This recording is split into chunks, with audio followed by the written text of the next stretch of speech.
serikali ya Rais Samia Suluhu Hassan imechukua hatua za kurejesha utangamano katika nchi yetu, ambao sasa nchi yetu ni shwari na kila mtu anafuata utawala wa sheria.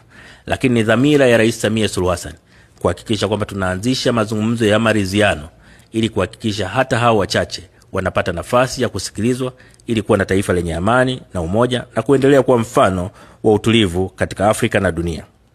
Mheshimiwa Mwenyekiti, Rais Samia Suluhu Hassan amenituma niwahakikishieni kwamba nchi yetu ni salama na tulivu na iko tayari kupokea wageni wa aina mbalimbali kutoka duniani kote kwa mafanikio ya nchi zetu zote.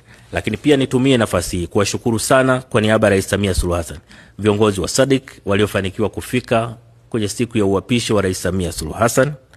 Lakini pia nawashukuru viongozi waliotangulia kuzungumza kabla yangu ambao wametoa pongezi za dhati kwa Rais Samia Suluhu Hassan. Nataka niwahakikishie kwamba hakuna jitihada ambayo Rais Samia ataiacha katika kuhakikisha Tanzania inapata maendeleo, lakini pia amani ya nchi yetu inaendelezwa.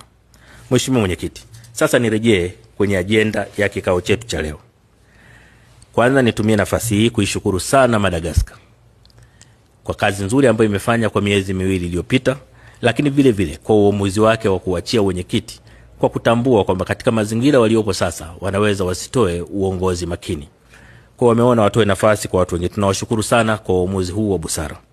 Lakini pia nitumie nafasi hii kipekee sana kuwashukuru Afrika ya Kusini na kipekee Rais Cyril Ramaphosa ambaye daima amekuwa mstari wa mbele kutoa suluhu katika jambo lolote ambalo linatokea kwa nchi zetu za SADC na hivyo kuendeleza umoja wa nchi zetu za SADC.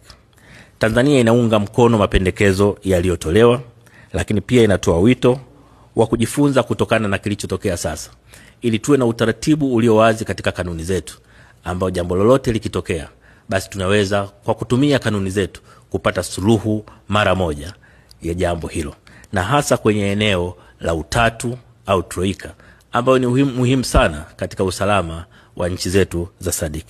Mheshimiwa Mwenyekiti, nakushukuru sana kwa kunipa nafasi ya kuzungumza.